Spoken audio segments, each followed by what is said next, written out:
જય માતાજી મિત્રો, શું તમારી કુળદેવી ખરેખર તમારા ઘરમાં વાસ કરે છે? શું તમે ક્યારે વિચાર્યું છે કે દેવી પોતાની હાજરીનો અહેસાસ કેવી રીતે ધરાવે છે? ઘણા લોકો આખી જિંદગી આ શુભ સંકેતોને સામાન્ય ઘટના સમજીને અવગણી દે છે, પરંતુ શાસ્ત્રો અને લોકમાન્યતાઓ અનુસાર જ્યારે કુળદેવી પોતાના ભક્તોથી પ્રસન્ન થાય ત્યારે તે કોઈ રીતે પોતાની કૃપાનો અનુભવ કરાવે છે. આજે હું તમને એવા 10 ચમત્કારી સંકેતો વિશે જણાવ્યું જે દર્શાવે છે કે તમારી કુળદેવી તમારા ઘરમાં નિવાસ કરે છે. પરંતુ મિત્રો, આ વિડીયોના છેલ્લે સંકેત સૌથી ખાસ છે. કહેવાય છે કે જે વ્યક્તિ આ સંકેત મળે તેના જીવનમાં મોટા શુભ પરિવર્તન શરૂ થાય છે. એટલે આ વિડીયોને છેલ્લે સુધી જરૂર જોતા રહેજો અને દિલથી એકવાર જય માતાજી જરૂર લખજો. મિત્રો, આપણા હિન્દુ ધર્મમાં કુળદેવીનું ખૂબ જ વિશેષ મહત્વ છે. દરેક પરિવારની પોતાની એક કુળદેવી હોય છે, જે પેઢી દર પેઢી પોતાના ભક્તોનું રક્ષણ કરતી આવે છે. જ્યારે ઘરમાં નિયમિત પૂજા, ભક્તિ અને સારા કર્મો થાય ત્યારે કુળદેવી પ્રસન્ન થાય અને પોતાના આશીર્વાદથી પરિવારનું સુખ, શાંતિ અને સમૃદ્ધિ અને રક્ષણ આપે છે.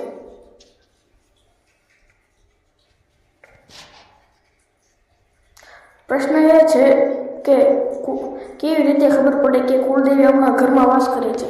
તો ચાલો જાણીએ એવા 10 દિવ્ય સંકેતો. સૌથી પહેલો સંકેત છે ઘરમાં અચાનક શાંતિનો અનુભવ થવો. જો પહેલા ઘરમાં વારંવાર ઝઘડા થતા હોય, મનમાં અશાંતિ રહેતી હોય, પરંતુ અચાનક બધું બદલાઈ જાય, ઘરમાં પ્રેમ વધવા લાગે, પરિવારના સભ્યો વચ્ચે સ્નેહ વધે અને ઘરમાં પ્રવેશતા મનને શાંતિ અનુભવાય, તો ઘણા ભક્તો તેને કુળદેવીની કૃપાનો પ્રથમ સંકેત માને છે. એવું માનવામાં આવે છે કે જ્યાં દેવીનો વાસ હોય ત્યાં નકારાત્મક શક્તિઓ ટકી શકતી નથી. બીજો સંકેત છે પૂજા ઘરમાં દિવ્ય સુગંધ અનુભવવી. ઘણી વખત કોઈ અગરબત્તી કે અત્તર ન હોવા છતાં સુંદર મોગરો, ગુલાબ અથવા અન્ય દિવ્ય સુગંધ અનુભવાય છે. આ સુગંધ થોડા સમય માટે આવે અને પછી અદૃશ્ય થઈ જાય છે. ઘણા ભક્તો માને છે કે આવી દિવ્ય સુગંધ દેવીની કૃપા અને ઉપસ્થિતિનો અનુભવ કરાવે છે. ત્રીજો સંકેત છે દીવો ખૂબ જ શાંત અને તેજસ્વી રીતે પ્રગટ રહે.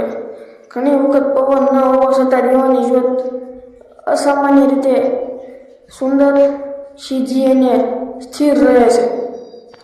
ભક્તો માને છે કે આવી જ્યોત ઘરમાં સકારાત્મક ઉર્જા અને દેવીના આશીર્વાદનું પ્રતીક હોઈ શકે છે. ચોથો અને ખાસ સંકેત છે કે વારંવાર સપનામાં માતાજીના દર્શન થવા. જો તમને સપનામાં માતાજી, સિંહ, ત્રિશૂળ, મંદિર, ધ્વજ, પ્રકાશ અથવા પૂજાનું સ્થાન જોવા મળે તો ઘણા લોકો તેને શુભ સંકેત તરીકે ગણે છે. કેટલાક ભક્તો માને છે કે આવા સપના ભક્તને વધુ મજબૂત બનાવવાનો સંદેશ હોઈ શકે છે. પાંચમો સંકેત છે પૂજા કરવાની ઈચ્છા થવી. પૂજા કરવાની ઈચ્છા અચાનક વધી જવી. તો પહેલા પૂજામાં ખાસ રસ ન હોય અને અચાનક મન ભજન, આરતી, જાપ અથવા મંદિર તરફ ખેંચાવા લાગે તો ઘણા ભક્તો તેને કુળદેવીની પ્રેરણા માને છે. જ્યારે દેવીની કૃપા થાય છે ત્યારે મન આપોઆપ ભક્તિ તરફ વળે છે. છઠ્ઠો સંકેત છે અટકેલા કામ ધીમે ધીમે સફળ થવા લાગવા. લાંબા સમયથી અટકેલું કામ પૂર્ણ થઈ જાય, રોજગારીની નવી તક મળે, વેપારમાં સુધારો થાય, અભ્યાસમાં સારા પરિણામ આવે અથવા પરિવારની મુશ્કેલીઓ ઓછી થવા લાગે. તો ઘણા લોકો તેને દેવીના આશીર્વાદ સાથે જોડે છે. 7મો સંકેત છે ઘરમાં સકારાત્મક વાતાવરણ સતત રહેવું. મહેમાનો આવે અને કહે કે તમારા ઘરમાં ખૂબ જ શાંતિ અને સકારાત્મકતા અનુભવાય છે.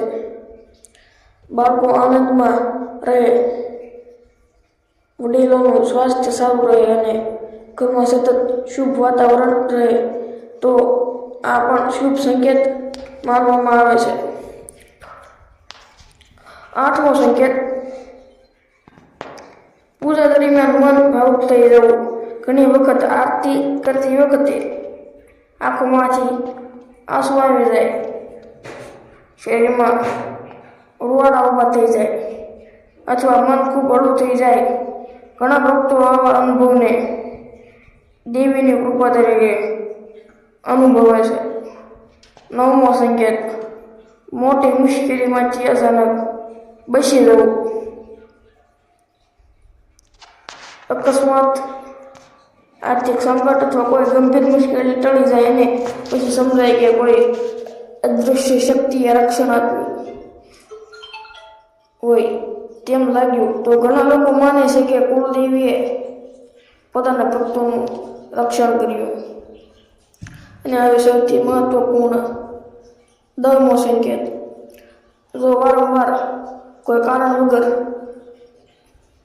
માતાજીનું નામ સાંભળવા મળે, સોશિયલ મીડિયા પર સતત માતાજીના વિડીયો જોવા મળે, રસ્તામાં કે મંદિર દેખાય, કોઈ ભક્ત મળે અને માતાજીની વાત કરે અથવા મનમાં સતત માતાજીનું સ્મરણ ચાલતું રહે તો ઘણા લોકો માને છે કે કુળદેવી તેમને પોતાની તરફ બોલાવી રહ્યા છે અને ભક્તિનો માર્ગ વધુ મજબૂત કરવા પ્રેરણા આપી રહી છે. મિત્રો યાદ રાખજો કે આવા સંકેતો વિશેની માન્યતાઓ વિવિધ પ્રદેશો અને પરિવારોમાં અલગ હોઈ શકે છે. સૌથી મોટો આશીર્વાદ સારા કર્મ, ખાસી શ્રદ્ધા, ભક્તિ, સત્ય અને દયા ભાવમાં છે. જો આપણે નિષ્ઠાથી માતાજીનો ઉપવાસ કરીએ અને સારા કર્મ કરીએ તો જીવનમાં શાંતિ, સુખ, શાંતિ અને આત્મિક શક્તિનો અનુભવ જરૂર થાય છે. જો તમને આ વિડીયો પસંદ આવ્યો હોય તો એકવાર દિલથી જય માતાજી જરૂર લખજો. વિડીયોને લાઈક કરો, તમારા પરિવારને મિત્રો સાથે શેર અને સબસ્ક્રાઈબ કરો. આવી જ ભક્તિભરી અને રસપ્રદ વિડીયો માટે અમારી ચેનલને સબસ્ક્રાઈબ કરવાનું ભૂલશો નહીં. જય માતાજી.